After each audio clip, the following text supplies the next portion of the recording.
Buenos días, doctora y compañeros. En esta oportunidad hablaré sobre el embarazo ectópico. Hablaré sobre el resumen. Llamamos embarazo ectópico a la implantación del óvulo fecundado fuera de la cavidad uterina. Generalmente ocurre con una prevalencia mayor a nivel de la ampolla de las trompas de falopio, puesto que la actividad ciliar ubicados en esa determinación influye sobre el movimiento del cigotio hacia la cavidad uterina.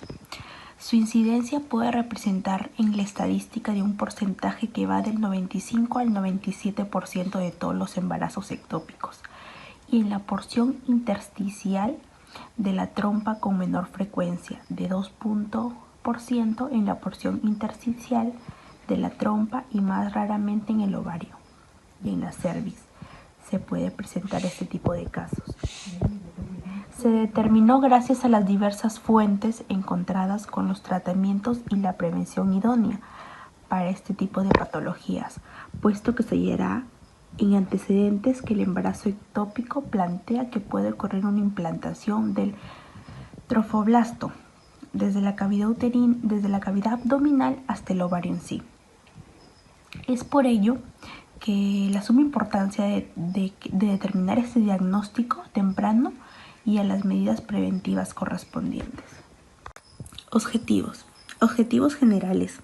Mi presente monografía de carácter descriptivo tiene como una finalidad dar a conocer y poder brindar a través de diversas fuentes un análisis conciso del embarazo ectópico, determinando a través de ellos sus distintas características y manifestaciones clínicas.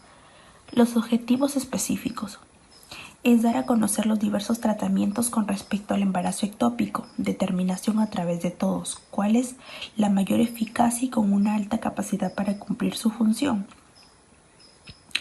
El otro objetivo es determinar las posibilidades de causas del embarazo ectópico, explicando sus posibles etiologías para poder llegar a una determinada respuesta. Ahora hablaremos sobre la base teórica. Conocemos que el embarazo ectópico es la implantación del óvulo fecundado fuera de la cavidad uterina. Afecta en su mayoría de mujeres de 30 a 39 años, siguiendo el rasgo de 20 a 29 años. Hablaremos sobre los factores tubulares, uno de los factores más tocados en la enfermedad inflamatoria pélvica, puesto que produce ciertas patologías como la salpingitis gonocócica y TBC genital, aunque generalmente entre el 70 y 90% son asintomáticos, y las salpingitis postabortivas. Estos factores afectan directamente la función de los cilios en las trompas de falopio, generando una motilidad tubárica escasa, además que generalmente una adherencia de las mucosas tubáceas. Cirugía tubárica contra la infertilidad y cirugía conservadora del ectópico previo. Hablaremos sobre algunas de ellas. La cirugía tubárica para la esterilidad permanente, sobre todo, es por la electrocoagulación.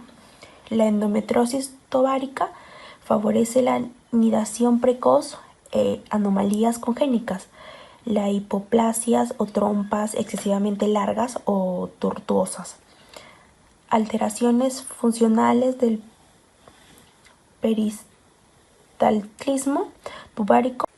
Los factores ovulares se pueden clasificar como factores de riesgo, aquellos que inducen a la nidación precoz del huevo, bien sea debido a huevos excesivamente pesados que maduran con rapidez y no pueden progresar, y al desprendimiento precoz de la capa pelúcida del huevo a la capacitación a la implantación. La transmigración, un 20% de los casos del cuerpo lúteo, mayormente de la implantación, se da cuando la trompa es contralateral. A este proceso se le denomina hipermigración del huevo. Técnicas de reproducción asistida. De 5 a 5,7% del porcentaje total de los embarazos clínicos resultantes, que es la fecundación in vitro, la transferencia intrafalopiana de gametos, la transferencia intrafalopiana de cigotos fueron ectópicos. Un 1% fueron embarazos heterotópicos, que es una coexistencia simultánea de un embarazo ectópico u otro utópico.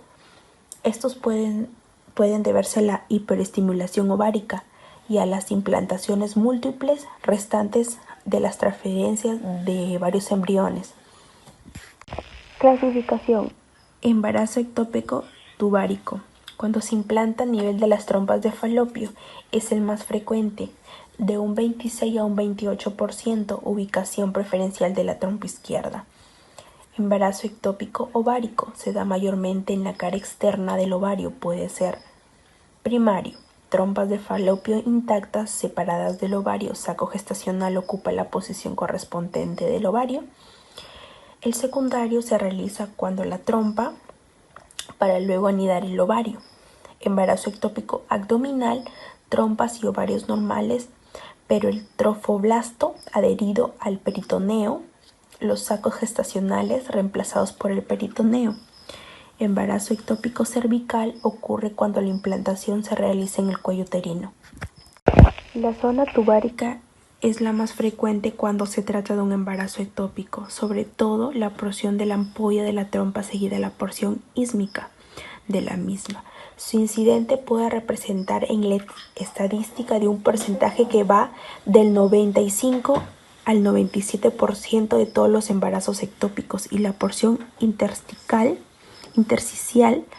de la trompa con menor frecuencia, que es un 2.5% en la porción intersticial de la trompa, y más raramente en el ovario, que existe un 0,5 o 1%.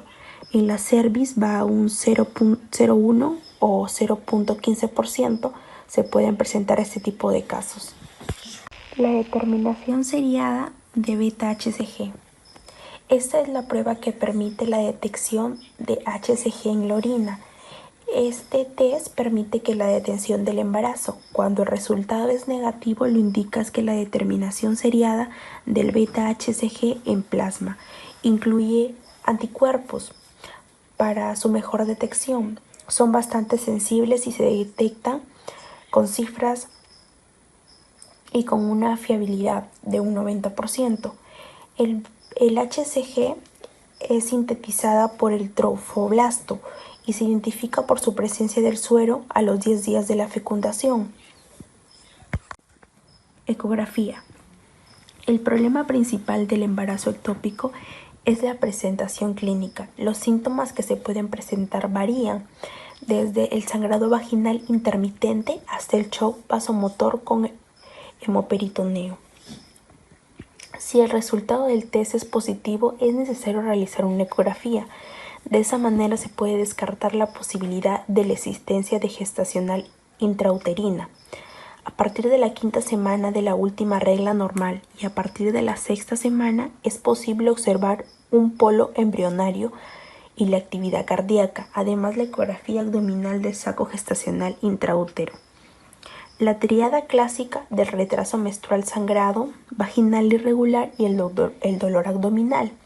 No es común en todos los casos de embarazo ectópico, pero la frecuencia y los síntomas y los signos clínicos tienen una gran dificultad de esa terminación. En la mayoría de los casos, el embarazo ectópico se confunde con un aborto espontáneo debido a los síntomas similares que es el retraso menstrual, el aumento del tamaño, el reblandecimiento del útero y el sangrado. Es la presentación típica que puede simular que todo tipo de enfermedades no necesariamente están relacionados con trastornos del aparato reproductor, como una apendicitis aguda, una linfadenitis mesentérica inespecífica o enfermedades del aparato urinario.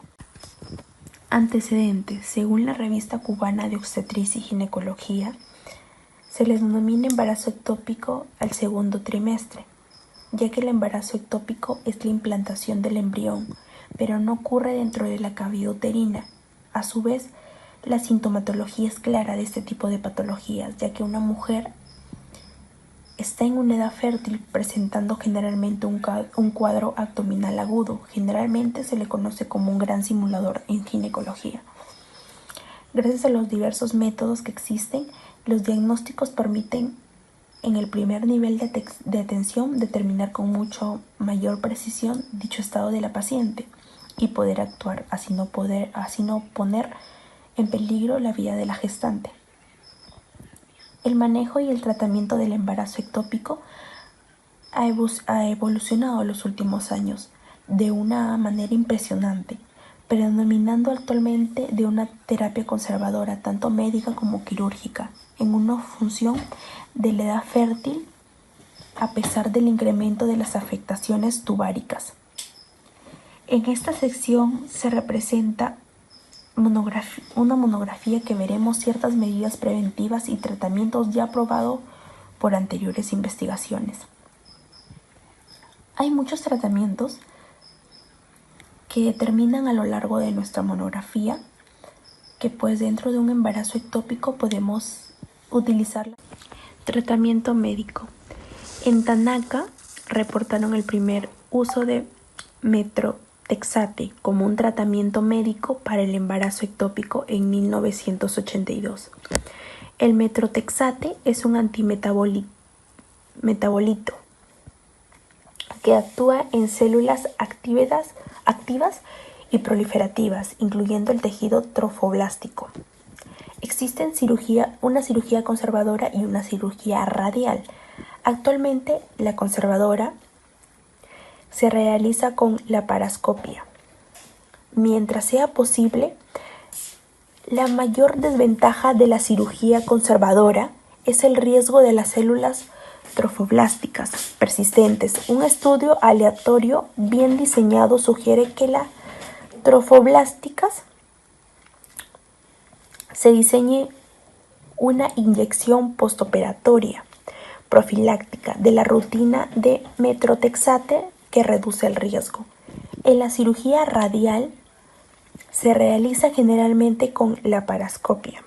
La salpingectomía involucra la eliminación de las trompas de falopio con los productos del embarazo adentro, ya que sea el cuerno de la porción de la fimbria o de la fimbria a la porción del cuerno, que es un retrogrado.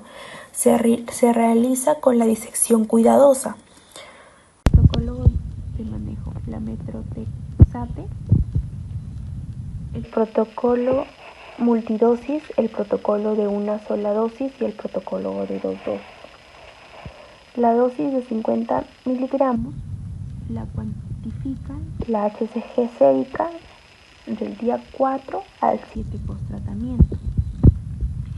Se administra una segunda dosis de metrotexate al día 7. Se administra una tercera dosis de metrotexate a los pacientes que reciben una tercera dosis y retoman el día 11 para mayor medición de la HCG. Y la cuarta dosis de metrotexato se obtiene a otro nivel de HCG en el día 14. En discusión, hablaremos del manejo con el metrotexate. Ofrece una tasa muy elevada de éxitos, puesto que farmacológicamente se le conoce como el análogo del ácido fólico.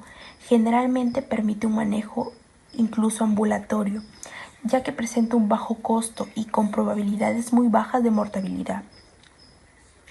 Los protocolos utilizados actualmente de una dosis y multidosis muestran un rango de eficacia similar en cuanto a tiempo de resolución. Sin embargo, los estudios apoyan el uso del protocolo de 2 dosis como el manejo médico primario del embarazo ectópico, aunque recomienden estudios que mejoran el diseño que confirman de los postulados que recopilan esta monografía. El segundo tratamiento con metrotexate se recomiendan en pacientes asintomáticas, hemodinámicamente estables con concentraciones séricas de la beta-HCG con menores de 2000, con un diámetro de masa anexial menor de 3.5 y su ausencia de actividad cardíaca fetal. Es fundamentalmente que la paciente comprenda su problema y lo acepte. Sin embargo, el embarazo ectópico no reúne con estos criterios médicos. Llegamos a las conclusiones. Los factores de riesgos asociados a los embarazos ectópicos en nuestra población de estudio fueron el tabaquismo, tener 2 o más parejas sexuales, ser multigesta, tener antecedentes de embarazo ectópico, usar DIU ante la concepción o haber sometido a cirugías abdominales. La otra conclusión es las acciones de salud que contribuyen a la disminución de la incidencia de las infecciones de transmisión sexual. ¿Cuáles son? Coadyuvantes. Proporcionalmente con el aumento del embarazo ectópico, al igual que los estudios explicativos de estos casos y los controles que pueden definir con mayor precisión los principales factores de riesgo en el entorno que conllevan a un embarazo ectópico. Gracias.